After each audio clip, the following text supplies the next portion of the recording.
All right, so we're down here in beautiful Moab. We're out here doing some rock crawling, and we just want to give you guys some tips and tricks how we basically rock crawl. You know, there's different ways to do it. You got the guys from back east that do the rock bouncing, probably a little different than what we're going to show you today on the rock crawling.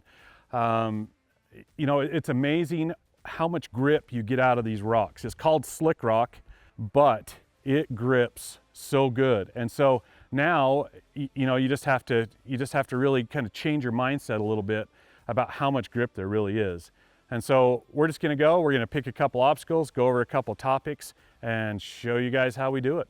The first thing we want to talk about is driver and vehicle control. Okay, you've got to be a master of your vehicle. And to do that, you've got to do a couple things. You need to be secure in the driver's seat, so you need to have your seat belt on. Another one is very familiar with all the controls. You know, the gas and when it engages, and the brakes and when the brakes engage. We do a lot of double pedaling out here. And so what that is, you've got a foot on the gas and a foot on the brake, and you modulate those together. And so you can go pretty quick to the gas and pretty quick to the brake. So you're not jumping from pedal to pedal. And that's really good really good for the kind of control that we're after here. Another thing is you want to maintain traction. You know, some of these high horsepower machines, it's possible to break traction. And so I'm talking about in braking. So you're coming down something super steep, and you don't want to just jam on the brakes and slide down. You know, you just break traction, you just slide faster. And so you just want to maintain that traction. Another thing too I see is people that are kind of jerky with the brake. Okay, and so it loads the suspension, then it unloads the suspension. When it unloads, it slips a little, and it loads the suspension, unloads. Plus you're unsettling, you know, if you're dropping off something steep, you're unsettling your suspension, changing your center of gravity. So the same could be said on climbing things. Again, so much power is pretty easy to break loose. And so when you're coming up to a ledge or something like that, you want to make sure, a steep climb, you want to make sure that you maintain traction. And there's a couple ways to do that. You know, momentum is one. So if you've got like a steep hill coming up and you have a nice run in, you know, you can have some decent speed to it, come up and keep your momentum, and then you can power into it a little bit and get you over the top. Now, if you've got something like a steep ledge that has it's going to stop your momentum, right? So the way that we handle that is with the bump.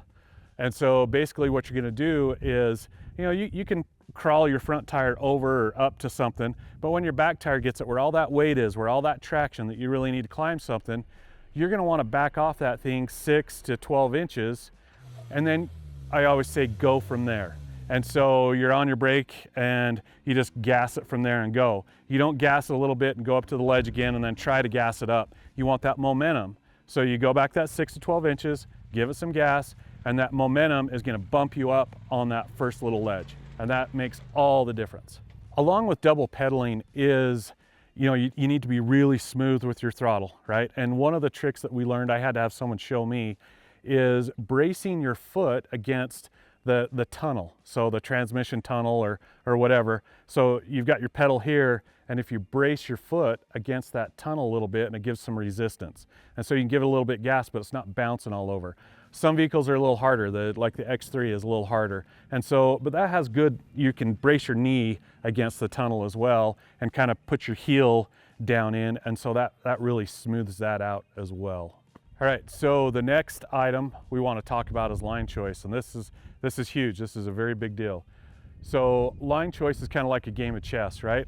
And so you actually have to almost see through to the end of what your steps are going to be. And sometimes there's quite a few steps. The section's kind of long, whatever it is. And so you want to get out, you know, and walk it. If it's something that's super gnarly, kind of like the stuff we've got behind us, you're going to want to get out and walk it and really pay attention, because you need to think about your line choice. So where your front tire is going to be, where your back tire is going to be, at what point is there going to be traction, how far leaned over are you going to be, is there a hole you're going to fall into, you know, all these things you need to take into account. And it could go terribly wrong, and sometimes the only way of really learning this is trial and error. You have to be so in tune with that machine and what that machine does and why that machine does it. There's a couple of main points that I kind of want to talk about, and I've got a great example behind me, and there's a lot of things here that we can talk about. Okay, so this is called upchuck, and it's kind of a, it doesn't look like too much, but it has a potential to go very bad. So some of the things you need to really do, the main point of this is you have to have your machine crawl up this and not slide off into it, because what happens, you're going to come off, slide into this hole, and then it's body damage.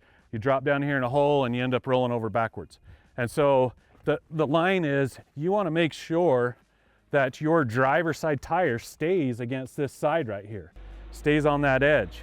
And so to do that, you've got to jump up on this, and we have kind of some interesting things here. So we talked about momentum, and momentum is really important here. And there's 3 examples right here that are perfect of momentum. Okay, say you were going to walk up to this, and there weren't rocks here, and there wasn't this transition. You've just got this blunt transition. So you walk up to it, your front tire is going to pop up it, and when you come into it with your back tire, it's going to stop your momentum. You're going to spin right here on this loose sand. It's going to ruin the whole thing. So another thing is sometimes there's rocks. So right here, that's a perfect spot for rocks, and that's actually lined up really nice for our line. But even better is a transition. So down here in Moab, a lot of times we have these smooth transitions, and so that's just like a ramp. It's just set up. It's like pulling it in the back of your truck. Another thing I'm looking for is, like we're talking about, traction and the crack up here and the edge. So you want to find places that your tires will find traction, right? And so against that edge right there, the sidewall's going to bite a little bit and the bottom's going to bite. Okay, so that's very important. A little bit more of an advanced thought on this is, okay, so I need to climb up here, and I know on this obstacle what happens. You come up here, your back tires hit this, and it swings your front tires out of what the line you want. And so you try to overcompensate, go this way a little bit more, then you go too far.